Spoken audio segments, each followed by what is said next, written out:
Buongiorno, benvenuti al TG Sicilia. Le principali notizie. Palermo, la Guardia di Finanza, su mandato della Corte dei Conti, indaga su un aumento dei costi di 40 milioni dell'assessorato regionale alla salute per la realizzazione di 39 reparti finanziati in epoca Covid. Il sindaco di Monreale a Buongiorno Sicilia, dopo la strage, abbandonati dalle istituzioni. Sui social video e storie con continue segnalazioni utili per individuare altri del branco dello Zen. Crisi idrica, no della regione ai dissalatori WeBuild, troppo costosi, sia quelli mobili a Gela, Portempedo che presto anche a Trapani. La promessa: pronti entro l'estate. Maltempo, danni e disagi per le bombe d'acqua a Palermo, Stromboli e Santo Stefano di Camastra, le situazioni più complicate, interrotta la linea ferroviaria tra Palermo e Messina. Ad Agrigento inchiesta della Procura dopo il crollo di un cantiere del nuovo polo universitario. Panico per il boato tra residenti e turisti. A Catania l'offensiva contro la sosta selvaggia con le auto bloccate dalle ganasce fa tappa a Piazza Lanza. I cittadini, prima di reprimere, servirebbero i parcheggi. A Caltanissetta concerto della banda musicale della polizia per celebrare i 400 anni dell'apparizione di San Michele Arcangelo. Domani appuntamento a Noto. A Ragusa e Siracusa l'arte affascinante dei pupi siciliani esce dai teatri per entrare per la prima volta in Italia nei reparti pediatrici degli ospedali. Calcio Serie B, domani al via i play-off contro la Juve Stabia. Il Palermo deve vincere se vuole andare in semifinale. Obiettivo vittoria anche per il Messina nei play-out UDC per ottenere la salvezza. Il Catania invece pensa al futuro. Alcuni importanti giocatori rientreranno dai prestiti.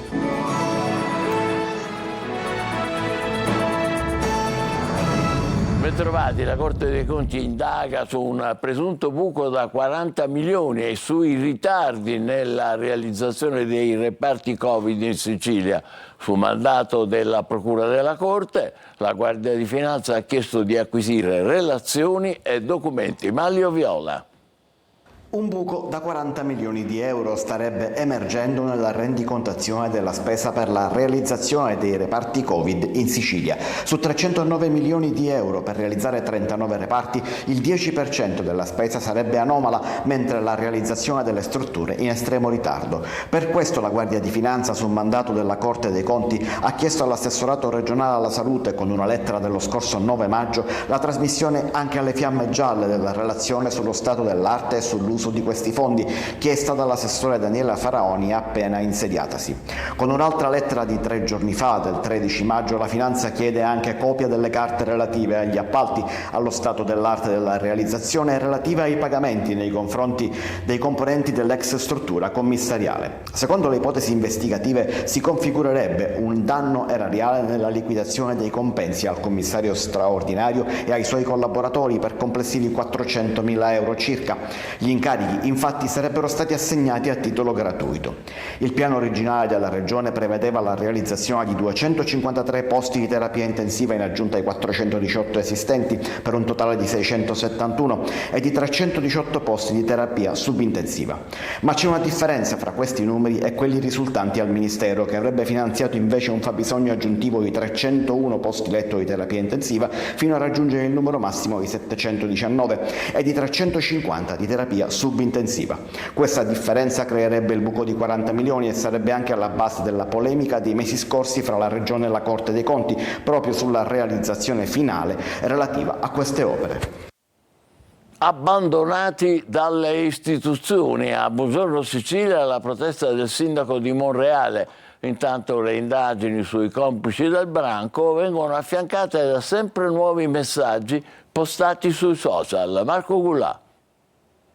Le istituzioni non ci stanno supportando, ma ci rialzeremo. Il sindaco di Monreale, Alberto Arcidiacono, nel corso di Buongiorno Sicilia, ha mandato un messaggio chiaro, deciso. Monreale, nel post-strage, è come se fosse stata abbandonata dalle istituzioni regionali e nazionali. Il fatto che non sia arrivato davvero nessun segnale, nessuna testimonianza di vicinanza, questo lascia tutti un po' perplessi e soprattutto getta un po' nello sconforto, perché la prima cosa che ci si aspetta è che da enti sovracomunali o comunque dalle istituzioni che dovrebbero guardarci dall'alto almeno quella vicinanza necessaria per poter traghettare verso mari più sereni.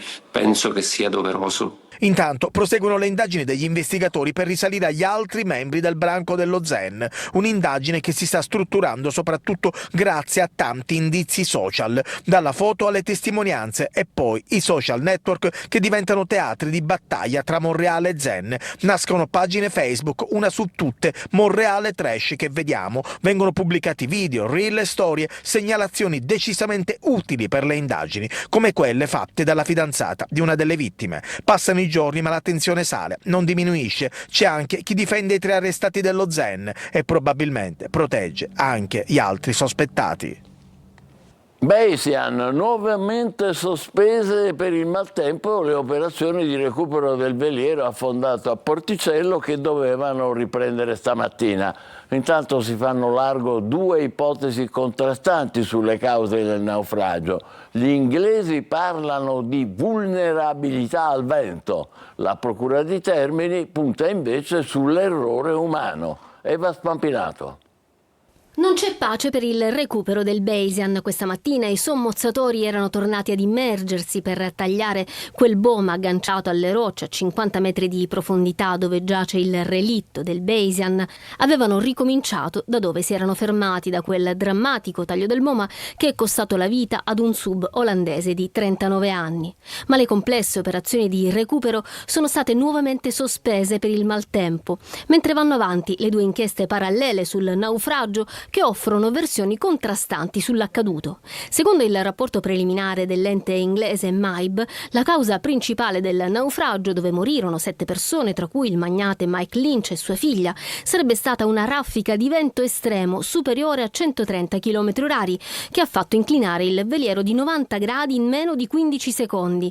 Il Bayesian rappresentava una vulnerabilità strutturale sconosciuta all'equipaggio che lo rendeva instabile in condizioni di vento forte, anche con le vele ammainate e il centro di deriva sollevato. La Procura di Termini Imerese invece ipotizza responsabilità umane e indaga per naufragio e omicidio colposo plurimo il comandante e l'ufficiale di macchine. Al centro dell'inchiesta presunte negligenze dell'equipaggio, tra cui il mancato allarme ai passeggeri durante l'emergenza, e proprio i superstiti raccontano momenti drammatici. Alcuni si sono salvati utilizzando mobili galleggianti e sacchetti d'aria, altri sono stati catapultati in mare. Le acque di Porticello questa mattina sono state protagoniste di un altro incidente non collegato al Bayesian. Un rimorchiatore che passava da lì è andato in fiamme e sono intervenute le imbarcazioni dei vigili del fuoco. Un episodio singolare ma che alimenta il mistero di Porticello, il triangolo delle Bermuda siciliano. La Sicilia dice no al progetto WeBuild per la costruzione di 2 dissalatori con capitali privati. La bolletta idrica aumenterebbe di 274 euro a persona. Meglio i dissalatori mobili finanziati con soldi pubblici. Manlio Viola.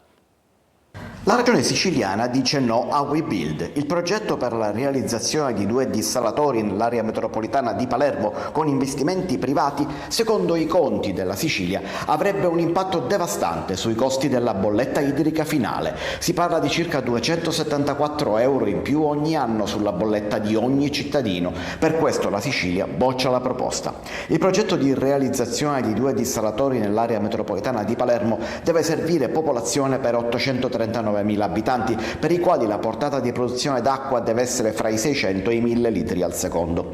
Il progetto WeBuild invece ha una capacità 3 volte superiore, con una produzione prevista di 3.000 litri al secondo e un investimento complessivo di 875 milioni. Gli oneri di esercizio degli impianti sarebbero stati a carico della Regione per un totale di 230 milioni di euro annui fra ammortamento dell'investimento, energia elettrica e tasse. Il totale sarebbe stato di oltre 5 miliardi in 30 anni, in più i costi di distribuzione. E tutto sarebbe finito nella bolletta idrica dei siciliani. La Regione invece procederà con la propria gara per la realizzazione di 2 impianti più piccoli per un valore di 180 milioni. Intanto sono appena partiti i lavori per 2 dissalatori a Gela e a Porto Empedocle e partiranno a breve quelli per il dissalatore di Trapani, in tutto 100 milioni di euro per opere che saranno operative in parte entro l'estate e in parte subito dopo.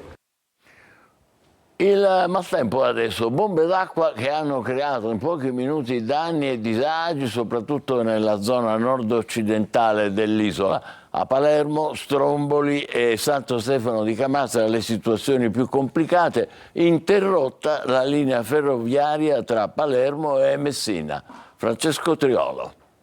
In 20 minuti è caduta la pioggia che solitamente cade in 2 mesi, una vera e propria bomba d'acqua, quella che si è abbattuta su Santo Stefano di Camastra, paesino tirrenico del Messinese, tra i più colpiti dal maltempo che da ieri imperversa in tutta la Sicilia. Danni ingenti, soprattutto alla ferrovia Messina-Palermo. La linea risulta ancora bloccata dopo che i binari sono stati sommersi da fango e detriti e il servizio è stato sostituito da bus. Nel pomeriggio il traffico dovrebbe tornare alla normalità. Situazione particolarmente delicata a Stromboli, la frazione di Digi Nostra è rimasta al buio e isolata per tutta la notte, mentre si sono registrate nuovamente colate di rocce e fango per le vie del paese, quasi una costante ormai ad ogni temporale, ed i piani per il consolidamento degli alberi sono ancora fermi. Anche a Palermo il maltempo è stato violento a causa del vento. Grandi rami di pino da tempo in attesa di potatura si sono staccati dagli alberi cadendo lungo i viali dell'ospedale civico, ostruendo diverse uscite d'emergenza. Fortunatamente non si sono verificati danni a persone. Disagi in tutta la città, un albero caduto su una macchina in corso Calatafimi, allagamenti in diverse zone della periferia e del centro, diversi gli automobilisti rimasti impantanati in alcune zone come Partanna Mondello in via Ugo La Malfa. Gli accumuli più significativi hanno registrato 110 mm nel palermitano, 100 mm nel messinese, 80 nel catanese. Situazione più tranquilla sulla Sicilia orientale. L'allerta ragione della protezione civile regionale aveva allarmato soprattutto la zona ionica, ma questa è la situazione della mattinata a Giardini in Naxos. Adesso dovrebbe esserci una pausa di qualche giorno, ma gli esperti prevedono il ritorno del maltempo tra il 20 e il 26 maggio. Agrigento, crollo in via Atenea, la procura apre un'inchiesta a cedere una parte dell'ex ospedale, oggi cantiere del polo universitario. Nessun ferito, grazie al cielo, evacuate alcune abitazioni, panico per il boato tra cittadini e turisti. Davide Sardo. La Procura di Agrigento ha aperto un'inchiesta sul crollo avvenuto ieri sera nel cuore del centro storico. A cedere intorno alle 20 è stata una porzione dell'ex ospedale civile di via Atenea, oggi cantiere per la futura sede dell'Università di Palermo. Sul posto, per un primo sopralluogo, anche il sostituto procuratore Alessandra Failla. I rilievi sono affidati ai carabinieri e ai tecnici dei vigili del fuoco che stanno lavorando per accertare le cause del cedimento. Il boato ha fatto tremare il centro storico e scatenato il panico tra residenti e turisti. Fortunatamente non si registrano feriti. Il cantiere era vuoto al momento del crollo. Secondo alcuni abitanti della zona, gli operai avevano lasciato l'area intorno alle 14, solo poche ore prima del disastro. I danni più gravi si registrano in alcune abitazioni adiacenti, con 2 B&B e una casa vacanza evacuati per precauzione. Le notizie cinofile giunte da Palermo hanno escluso la presenza di persone sotto le macerie. Il cantiere era in fase di completamento. I lavori, appaltati nell'aprile del 2021 al consorzio RT Ares Energos di Martina Franca per oltre 4 milioni di euro, dovevano concludersi entro giugno. Ora il progetto subisce una brusca battuta d'arresto, mentre resta alta l'attenzione sulla stabilità dell'area. Via Atenea resta chiusa al traffico. Uomini che odiano le donne. A Scicli minaccia con un'ascia la moglie e aggredisce i carabinieri intervenuti su chiamata della vittima. Ha arrestato l'uomo per lesioni, minacce e resistenza al pubblico ufficiale. A Messina un uomo ha accoltellato la compagna a una mano ed è finito anche lui in manette. Catania, carne con muffa e scarafaggi, chiusa una macelleria gastronomia in via Plebiscito, gravi le irregolarità, multe per quasi 5.000 euro al titolare. Roberta Lunghi. Carne condita da muffa e blatte. È la scoperta della polizia di Catania in una gastronomia macelleria di via Plebiscito, della quale non è stato reso noto il nome. Gravi le irregolarità riscontrate nel locale in cui spadroneggiavano blatte praticamente ovunque, cosa che ha fatto scattare la chiusura dell'attività e 4.400 euro di sanzione. Le multe sono arrivate a pioggia anche per la mancata applicazione delle procedure di autocontrollo predisposte in un apposito manuale, rilevata anche la mancata tracciabilità di una mezzana equina di circa 80 kg che presentava anche delle muffe diffuse e una colorazione particolarmente scura. Pertanto la carne è stata ritenuta non idonea al consumo e distrutta. Da qui altre 1.500 euro di multa. La carne era destinata a essere venduta ai clienti sia cruda che cotta, in quest'ultimo caso attraverso un braciere piazzato in strada in modo del tutto abusivo, che è stato sequestrato dalla polizia municipale con una sanzione di 308 euro per accensione non autorizzata di fuochi. Inoltre gli agenti hanno constatato l'errato conferimento di rifiuti, la presenza di una tenda abusiva con sedie e tavoli che sono stati sequestrati. Per queste infrazioni il gestore è stato multato per altri 560 euro. Ancora a Catania, Ganasce, atto secondo, l'offensiva contro la sosta selvaggia fa tappa a Piazza Lanza, numerose le auto bloccate o portate via con il carro attrezzi. I catanesi reagiscono, prima di reprimere servono i parcheggi. Tonino De Mana.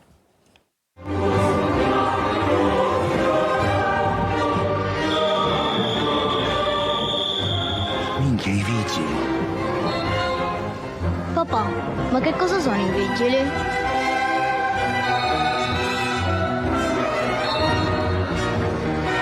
Ma che è un'astronave? Dovrebbe essere un carro attrezzi. Non sono astronavi, sono carro attrezzi, non sono gialli come nel film L'ora legale di Ficarra e Picone, ma bianchi, e camminano insieme alle auto della polizia municipale e ai furgoni AMTS che trasportano i ceppi bloccaruota. Dopo l'offensiva in via Santa Sofia, le temute ganasce volute dall'amministrazione Trantino arrivano nella caotica piazza Lanza nel tentativo di riportare ordine e legalità. I mezzi in divieto di sosta vengono verbalizzati e bloccati, gli altri, specie negli incroci e negli attraversamenti pedonali, vengono portati via direttamente con il carro attrezzi, destinazione l'autorimessa di via Plebiscito. In piazza Lanza raccogliamo lo sfogo dei catanesi. Non ci sono parcheggi, non c'è niente, noi un abuso secondo me. No, che al comune ci servono soldi e noi spostiamo. Prima di provvedere a fare multe, mettere ganasce o carro attrezzi o altre cose, devono provvedere a dei parcheggi. Lei ha lasciato la macchina in doppia fila perché? Perché non ci sono stalli per disabili a Piazza Lanza? Non solo non ne abbiamo trovato, perché questo è il secondo giro che facciamo. Cosa ne pensano i clienti disabili? Allora, la persona che entra qua in carrozzella fa altro che lamentarsi, ma la problematica maggiore è farla arrivare dentro e farli parcheggiare. Stalli per disabili pochissimi ed occupati abusivamente, strisce pedonali sbiadite o quasi invisibili, corpi luminosi ricoperti dagli alberi. La svolta a Piazza Lanza è comunque lontana. Lasciamo Catania, a Caltanissetta, concerto della banda musicale della Polizia di Stato per celebrare i 400 anni dall'apparizione di San Michele Arcangelo. Domani i 75 elementi diretti dal maestro Maurizio Billi saranno impegnati a Noto. Rita Scinardi.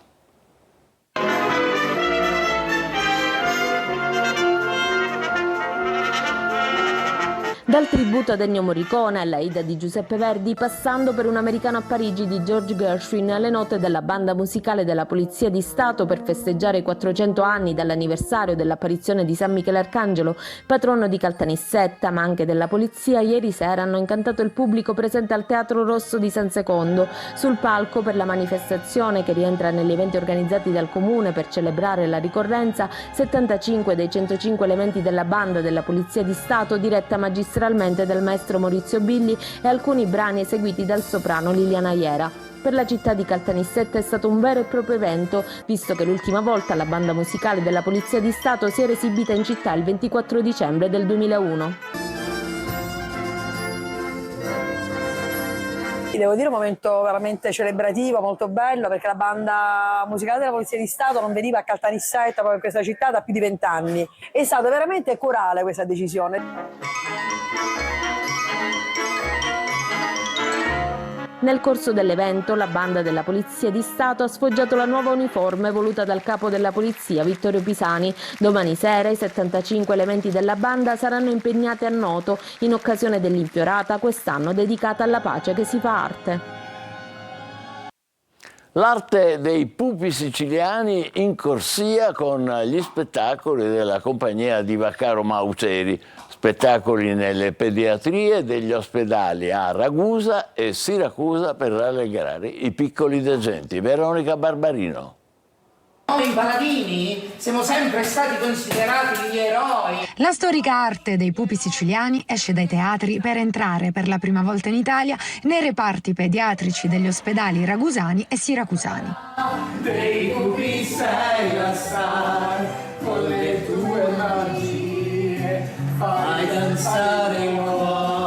SOS Pupi in corsia della compagnia dei pupari Vaccaro Mauceri, in 30 minuti di spettacolo per non interferire con le attività ospedaliere, regala gioia e meraviglia ai bambini ricoverati. Ogni giorno il Corona Port. Il Corona Port. Corona Port. Va bene, allora andrò a comprarlo in pasticceria. La magia dei burattini è creata dall'attrice Donatella Liotta, dai manovratori dei pupi Massimo Tuccitto e Paolo Lamesa, sotto la supervisione del maestro puparo Alfredo Mauceri, anima del teatro Alfeo. Al progetto ci teniamo tantissimo perché le figure, il mondo delle figure ha sempre molto affascinato i bambini e il senso proprio del progetto e dello spettacolo è che se i medici curano il corpo alla grande sicuramente, noi proviamo a dare un po' di sollievo all'anima di questi bambini. Partendo dalla Sicilia orientale, obiettivo è adesso coprire tutta l'isola per diffondere divertimento, regalare allegria e vicinanza.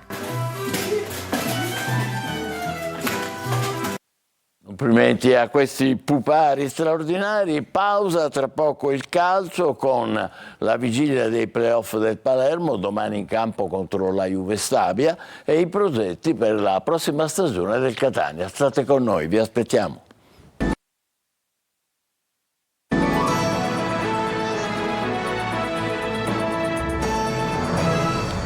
Calcio obbligato a vincere. Domani il Palermo nel primo turno play-off dovrà necessariamente vincere a Castellammare se vorrà staccare il biglietto per le semifinali. Marco Gullà.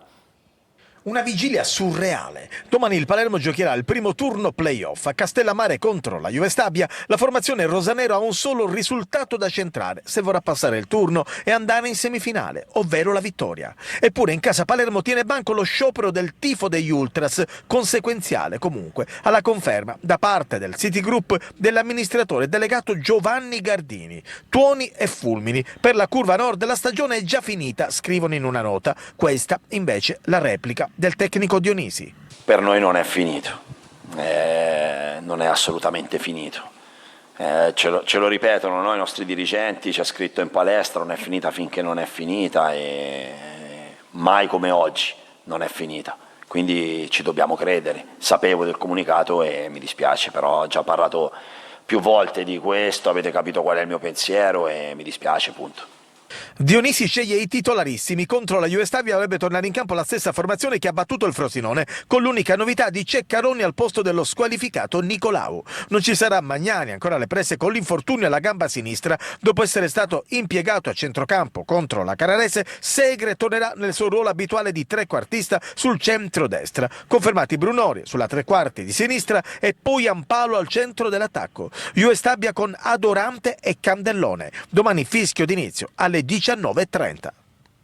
In casa Catania brucia l'eliminazione con il Pescara, ma già si lavora per il futuro. Rientreranno alcuni giocatori in prestito e anche Zarbano è già operativo. Si attende l'ufficializzazione la settimana prossima di un incontro con Toscano. Marco Carli. Il futuro in casa Catania tutto sommato è cominciato prima dell'eliminazione dai play-off ad opera del Pescara, che brucia ancora perché la possibilità di passare il turno c'era e probabilmente è stata persa in casa con la sconfitta patita nel finale. Ma dicevamo, il futuro è già cominciato con l'offerta irrevocabile d'acquisto di Torre del Grifo e prima ancora con la definizione dell'accordo con il direttore generale Zarbano, già operativo, biennale per lui come già anticipato. L'ufficializzazione dovrebbe arrivare la settimana prossima, quando è previsto anche un consiglio di amministrazione e l'incontro fra la dirigenza e Toscano per verificare se il tecnico confermerà di voler andare avanti.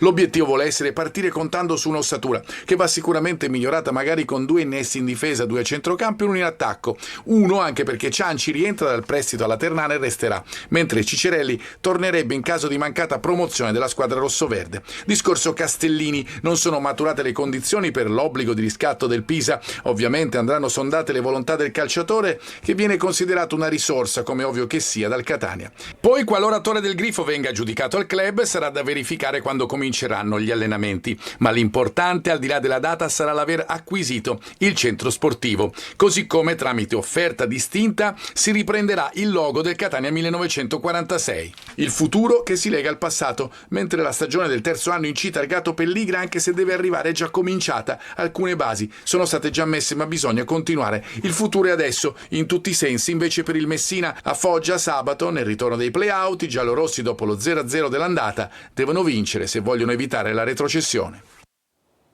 Noi intanto ci fermiamo qui, grazie per essere stati con noi, buon pomeriggio.